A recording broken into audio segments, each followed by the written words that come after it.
नमस्कार आप सभी को। कैसे हैं आप सब। स्वागत है आपका मेरी यूट्यूब चैनल ओल्हान एकेडमी पर। तो देखिए, हम बाल मनोविज्ञान पढ़ रहे हैं और मैं आपके लिए थ्योरी के साथ साथ क्वेश्चंस भी लेकर आती हूँ। तो चलिए स्टार्ट करते हैं हम अपना।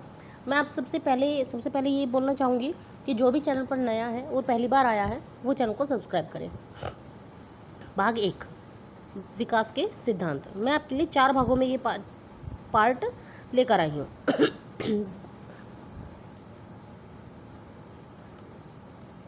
विकास के सिद्धांत, प्रिंसिपल्स ऑफ डेवलपमेंट। विकास यानी कि डेवलपमेंट का अर्थ।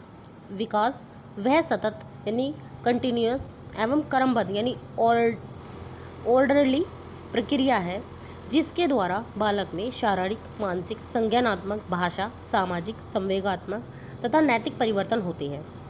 विकास वह सतत एवं क्रमबद्ध प्रक्रिया है जिसके द्वारा बालक में शारीरिक, मानसिक, संज्ञानात्मक, भाषा, सामाजिक, संवेगात्मक तथा नैतिक परिवर्तन होते हैं। महत्वपूर्ण तथ्य देखिए, विकास जन्म से शुरू होकर जीवन भर चलता है। विकास केवल शरीर की लंबाई या वजन बढ़ना नहीं है, बल्कि व्यक्तित्व के सभी पक्षों में परिवर्तन है। विकास केवल शरीर की लंबाई या वजन बढ़ना नहीं है, बल्कि व्यक्तित्व के सभी पक्षों में परिवर्तन है। विकास की गति प्रत्येक बालक में अलग अलग हो सकती है। विकास की गति प्रत्येक बालक में अलग अलग हो सकती है। अब देखिए, वृद्धि और विकास में अंतर। वृद्धि और विकास, वृद्धि इधर है और विकास इधर है। वृद्धि केवल शारीरिक परिवर्तन और विकास शारीरिक प्लस मानसिक प्लस सामाजिक प्लस संवेगात्मक परिवर्तन। वृद्धि मापा जा सकता है, लेकिन विकास प्रत्यक्ष रूप से नहीं मापा जा सकता। वृद्धि एक निश्चित आयु तक अधिक होती है और विकास जीवन भर चलता है। वृद्धि मात्रात्मक और विकास गुणात्मक एवं मात्रात्मक दोनों। विकास के प्रमुख सिद्धांत, प्रिंसिपल्स ऑफ डेवलपमेंट। विकास निरंतर होता है। विकास जन्म से मृत्यु तक चलता रहता है। यह कभी अचानक रुकता नहीं है। उदाहरण, बच्चा धीरे धीरे बोलना, पढ़ना और समझना सीखता है। विकास एक निश्चित क्रम का पालन करता है। विकास हमेशा निश्चित क्रम में होता है। कोई भी अवस्था छोड़ी नहीं जा सकती। उदाहरण, बैठना, रेंगना, खड़ा होना, चलना, दौड़ना, ये सब क्या है? ये विकास के अंतर्गत आते हैं। विकास सामान्य से विशिष्ट की ओर होता है। विकास सामान्य से विशिष्ट की ओर होता है। General to specific. पहले सामान्य गतिविधियां होती हैं, फिर विशेष कौशल विकसित होते हैं। पहले सामान्य गतिविधियां होती हैं, फिर विशेष कौशल विकसित होते हैं। पहले पूरा हाथ हिलाता है, बाद में उंगलियों से पेंसिल पकड़ना सीखता है। विकास सिर से पैर की ओर होता है। पहले सिर और गर्दन का नियंत्रण आता है, बाद में धड़, पैर और पंजों पर नियंत्रण आता है। बच्चा पहले गर्दन संभालता है, फिर बैठता है, फिर चलता है। विकास केंद्र से बाहर होता है। विकास केंद्र से बाहर की ओर होता है। पहले शरीर के मध्य भाग का विकास होता है, बाद में हाथ, पैर और उंगलियों का नियंत्रण विकसित होता है। उदाहरण देखिए, पहले कंधे नियंत्रित होते हैं, बाद में उंगलियों से लिखना सीखता है। विकास की गति सभी बच्चों में समान नहीं होती। प्रत्येक बालक अपनी गति से विकास करता है। प्रत्येक बालक अपनी गति से विकास करता है। किसी का विकास तेज, किसी का धीमा हो सकता है। कोई बच्चा 10 महीने में चलता है तो कोई 14 महीने में चलता है। विकास वंशानुक्रम और वातावरण दोनों से प्रभावित होता है। विकास वंशानुक्रम और वातावरण दोनों से प्रभावित होता है। वंशानुक्रम जन्मजात गुण देता है, वातावरण उन गुणों के विकास में सहायता करता है।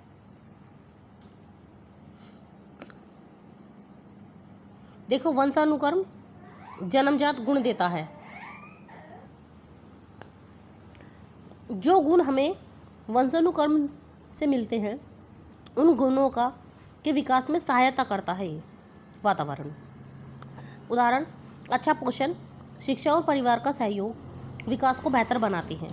विकास के सभी पक्षों परस्पर संबंधित होते हैं। विकास के सभी पक्ष परस्पर संबंधित होते हैं। शारीरिक, मानसिक, सामाजिक, भाषा एवं संवेगात्मक विकास एक दूसरे को प्रभावित करती हैं। शारीरिक, मानसिक, सामाजिक, भाषा एवं संवेगात्मक विकास एक दूसरे को प्रभावित करती हैं। उदाहरण, यदि बच्चा स्वस्थ है तो सीखने की क्षमता भी बेहतर होती है।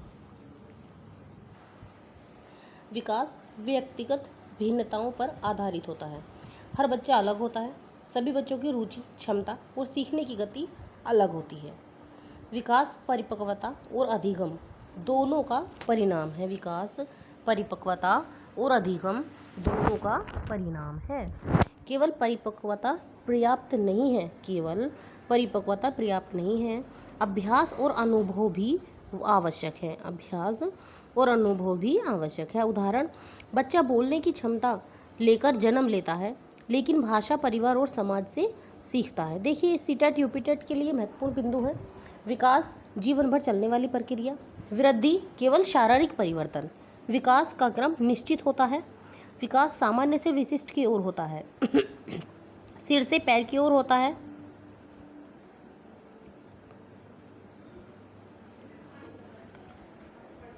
केंद्र से बाहर की ओर। प्रोक्सिमोडिस्टल, केंद्र से बाहर की ओर। विकास का वंशानुक्रम और वातावरण दोनों का प्रभाव पड़ता है। विकास पर वंशानुक्रम और वातावरण दोनों का प्रभाव पड़ता है। हर बच्चे का विकास अलग गति से होता है। परिपक्वता प्लस अधिगम इज इक्वल टू विकास। भाग 2 देखिए इसके। इसमें आपके लिए 20% लेकर आई हूँ मैं। विकास किस प्रकार की प्रक्रिया है? निरंतर प्रक्रिया, रुक रुक कर चलने वाली, निरंतर, अचानक होने वाली, या इनमें से कोई नहीं। निरंतर प्रक्रिया है। विकास का कौन सा सिद्धांत कहता है कि विकास एक निश्चित क्रम में होता है? क्रमबद्ध विकास, व्यक्तिगत भिन्नता, परिपक्वता, अधिगम। तो इसका ए ऑप्शन सही है, क्रमबद्ध विकास का सिद्धांत। बैठना, रेंगना, खड़ा होना, चलना किस सिद्धांत का उदाहरण है? विकास का निश्चित क्रम। सामान्य से विशिष्ट, व्यक्तिगत भिन्नता, निश्चित क्रम, परिपक्वता। इसका सी ऑप्शन सही है, निश्चित क्रम। कैफाकॉर्डियल सिद्धांत का अर्थ है सिर से पैर की ओर विकास। सिर से पैर की ओर विकास। प्रोक्सिमोडिस्टल सिद्धांत का अर्थ केंद्र से बाहर की ओर। विकास किससे प्रभावित होता है? वंशानुक्रम और वातावरण दोनों से। प्रत्येक बच्चे का विकास समान गति से नहीं होता। यह किस सिद्धांत को दर्शाता है? व्यक्तिगत भिन्नता को। विकास किस आयु तक चलता है? जीवन भर चलता है। वृद्धि यानी ग्रोथ मुख्यतः किससे संबंधित है? शारीरिक परिवर्तन से। विकास यानी कि डेवलपमेंट में क्या शामिल है? शारीरिक, मानसिक, सामाजिक एवं संवेगात्मक सभी विकास। पहले पूरा हाथ, फिर उंगलियों का नियंत्रण किस सिद्धांत का उदाहरण है? सामान्य से विशिष्ट। विकास का कौन सा पक्ष पूरे पक्षों को भी प्रभावित करता है? सभी पक्ष प्रभावित करते हैं। विकास किसका परिणाम है? परिपक्वता और अधिगम का परिणाम है। विकास का सही क्रम कौन सा है? गर्दन, बैठना, चलना। पहले वो गर्दन थामता है अपनी बच्चा, उसके बाद बैठना सीखता है, उसके बाद चलना सीखता है। विकास की प्रक्रिया होती है सतत और क्रमबद्ध। हर बच्चा अपनी गति से सीखता है। किस सिद्धांत को दर्शाता है? व्यक्तिगत भिन्नता को। विकास का कौन सा सिद्धांत सबसे पहले सिर के नियंत्रण की बात करता है? कैफालकोडल। विकास का कौन सा सिद्धांत शरीर के मध्य भाग से हाथ पैर की ओर विकास बताता है? प्रोक्सिमोडिस्ट। विकास का सबसे महत्वपूर्ण गुण क्या है? यह निरंतर चलता रहता है। सीटेट यूपीटेट में विकास के सिद्धांतों से सबसे अधिक पूछे जाने वाले सिद्धांत कौन से हैं? सिर से पैर, केंद्र से बाहर, सामान्य से विशिष्ट, निश्चित क्रम, निरंतर विकास, वंशानुक्रम एवं वातावरण।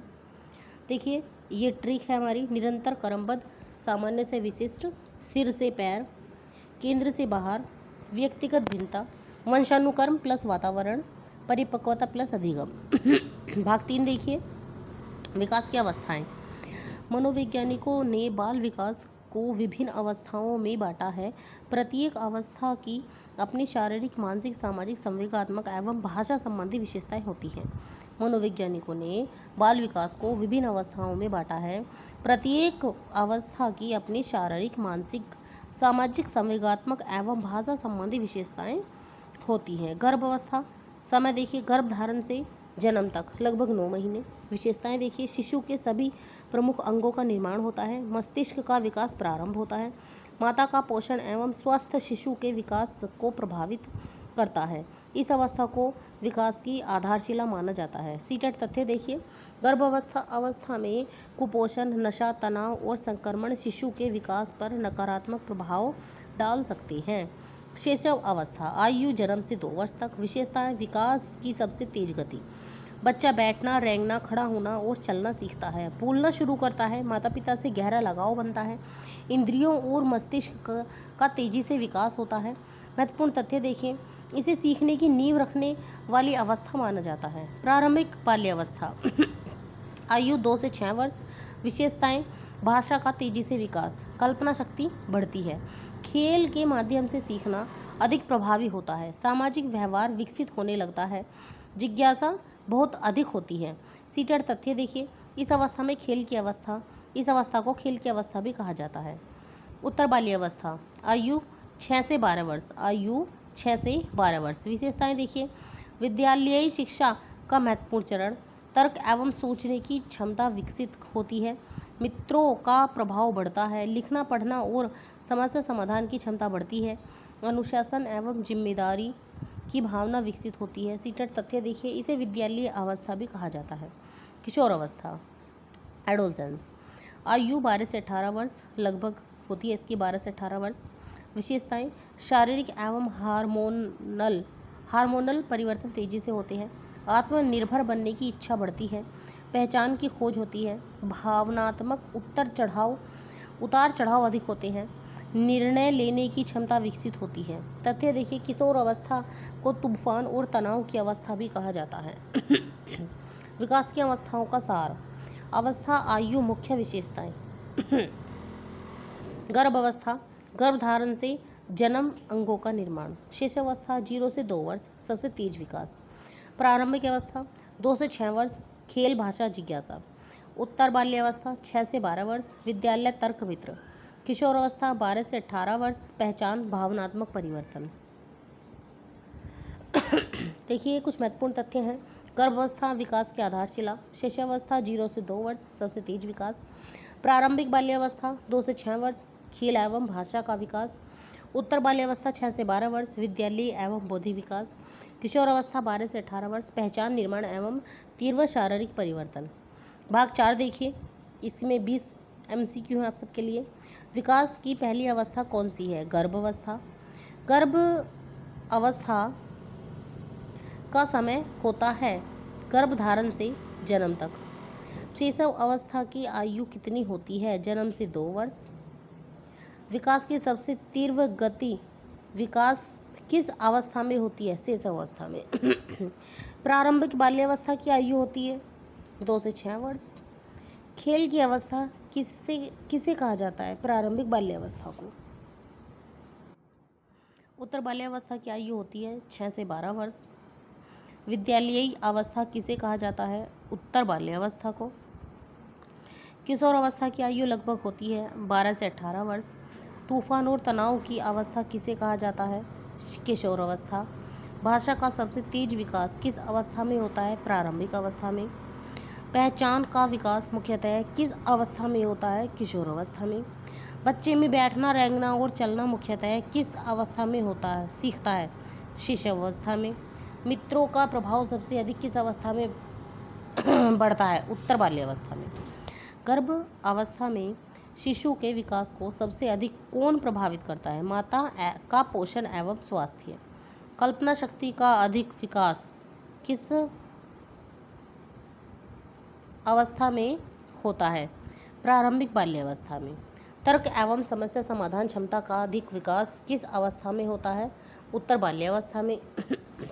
हार्मोनल परिवर्तन सबसे अधिक किस अवस्था में होते हैं? किशोर अवस्था में।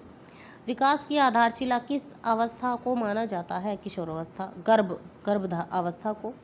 निम्न में से सही क्रम कौन सा है? गर्भावस्था, शिशुअवस्था, प्रारंभिक बाल्यावस्था, उत्तर बाल्यावस्था और फिर किशोरावस्था। सबसे लास्ट में किशोरावस्था दी गई है। तो आज के लिए इतनी ही वीडियो काफ़ी है। अब हम मिलते हैं आपको एक नए टॉपिक के साथ, नई वीडियो के साथ। जब तक के लिए आप सभी को मेरा नमस्कार। और जाने से पहले मैं आप सबसे कहना चाहूँगी कि जो भी चैनल पर नया है वो प्लीज़ चैनल को सब्सक्राइब करें, ताकि मुझे एक अच्छा सा मोटिवेशन मिल सके नेक्स्ट वीडियो के लिए। आप सभी को मेरा नमस्कार।